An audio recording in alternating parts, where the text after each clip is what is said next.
can independent filmmakers use this technology in their projects if you have a $200,000-$300,000 movie budget, and it's not a sci-fi extravaganza, it doesn't have to be, but if you have an action film, or if you just want to create a little bit more scope in the backdrop of shots, to give more production value to your, as opposed to flying to Montana for that sunset, you can have the Montana endless sunset for 12 hours, like they did on. You've got it. Yeah. So can they do it, and what does it take to get that to work for them? Yeah. So the way that we're pitching AirFX Home Studio is that this is the method to learn about this new virtual production technique. However, creators being creators and filmmakers being filmmakers, immediately people are saying, you know what? I could hook this up to a rear projection system. I could hook this up to an LED system and actually be able to shoot some stuff. And get some shots out of the box, completely composited and ready to go, looking great, just with this AirFX Home Studio box, some lighting and my camera and everything like that. I think that's obviously what we want people to think, because at the end of the day, there is nothing special about, going out to a TV that's 4K resolution and going out to a rear projection system that's 4K resolution. From the perspective of the actual system, there is no difference. It's just pushing out resolution, right? Just pushing out pixels, and doing that, at a high frame rate that's going to be suitable for the camera, the production. So from the perspective of the system, there is no difference. What we're saying basically is for AirFX Home Studio, it comes with backdrops which are preset for you. Preset backdrops, stock environments, so that if you want that forest, that temple, that apartment, that office, whatever, that's going to go ahead and come in those scene packs for you.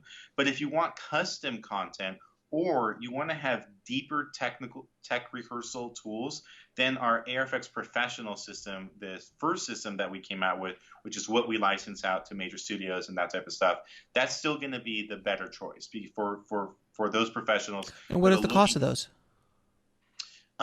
If you're interested in knowing about the cost of AirFX Professional, you can reach out to us. It's actually, we have different pricing depending on different types of, it's a sliding scale depending on the project, everything like that. The other reason I mentioned that is because we do actually have bundled packages with stages located here in LA. So we have partnered with stages here in LA that have the LED screens, or have suitable setups. And you can actually get entire bundled packages by coming to us and using those stages.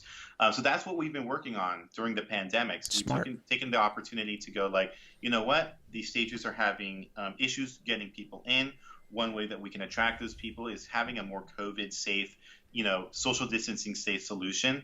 So that's what we've done. And we're very hopeful that people are going to find those valuable and attractive. Now, and finally, are we just getting closer and closer to the Star Trek's holodeck? I mean, essentially, this is essentially where we're going.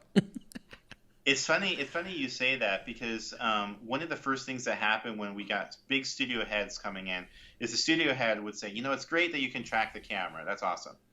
When is it going to track me? When is it going to track my head, me as an individual? And I can actually get these illusions for, walking around a room. So we actually developed that, we built that, and we released it at CES just earlier this year, beginning of the year prior to the pandemic, and we won Best AR Experience for that product.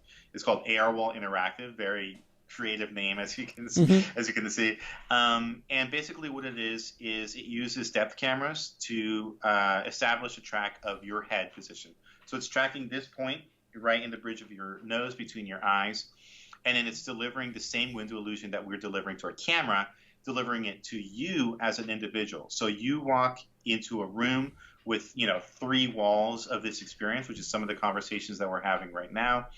And you'll be in another world. And as you move this way, that way, it's the perspective is going to shift perfectly to your vantage point. And we're actually getting that down to the point where it's no longer perceivable. The delay is no longer perceivable by the human eye. So we're talking about something that feels stuck to your head, and you move around and it feels stuck to your head every little centimeter that you move. The other interesting thing about that is, since we can track your head, we can actually track your entire body, your hands, your eyes, everything. So we can create situations where, based on your body position, your pose, or the actions that you take, the system can respond to you. So what am I talking about? Characters that look directly into your eyes, because remember, we know the position of your head.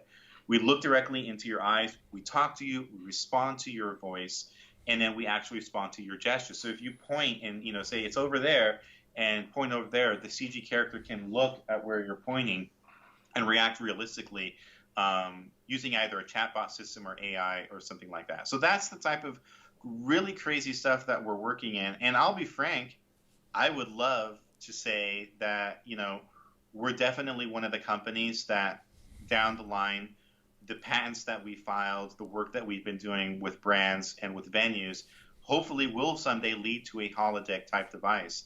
Not necessarily saying that we're going to be the company to do it, because I still do think it's a little bit down the line. Maybe by the end of my life, we may have something like that. I don't know, 50 years, maybe something like that. But I do definitely think that in between now and then, we're going to have these very interesting experiences, like from the perspective of somebody who, wasn't born with these type of technology being around. It is going to seem and feel like a holodeck type of experience.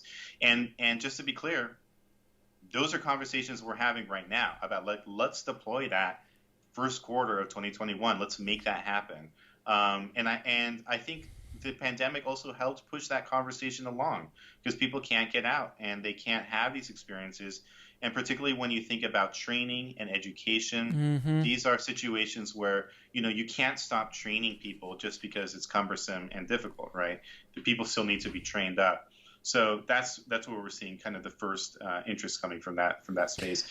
So I know it's something that may seem distant in science fiction, but those conversations are happening now. Creating those immersive rooms, those conversations are happening. The funny thing is that as you're saying this, I'm like, in 50 years, this will look like SD.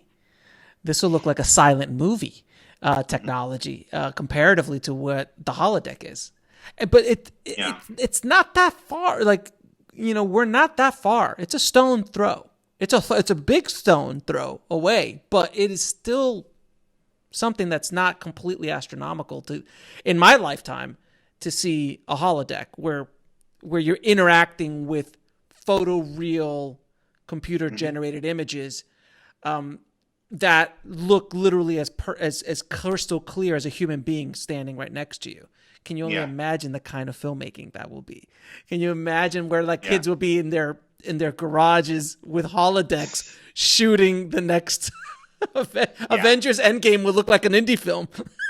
Exactly. And you can imagine a world where you put up the holodeck like wallpaper, right? You put up the screen like wallpaper, you're just painting it on, rolling it on, and that type of thing. And then it all self-coordinates, goes, okay, this is, what position I am in the world and everything like that. It's not that difficult to imagine it. I think the technology exists right now. What doesn't exist right now is the will and the actual use case that would demand that investment to get there, right? That's what we're working on. And we're trying to find those partners. And it's folks in location-based entertainment. It's folks in training and education. It's also folks in the defense industry. We're having some conversations. Oh, I can imagine. Well. So there's all sorts of use cases for that. But, until we find that perfect one, it's not going to happen. So that's what our job is as a company and as a business, right?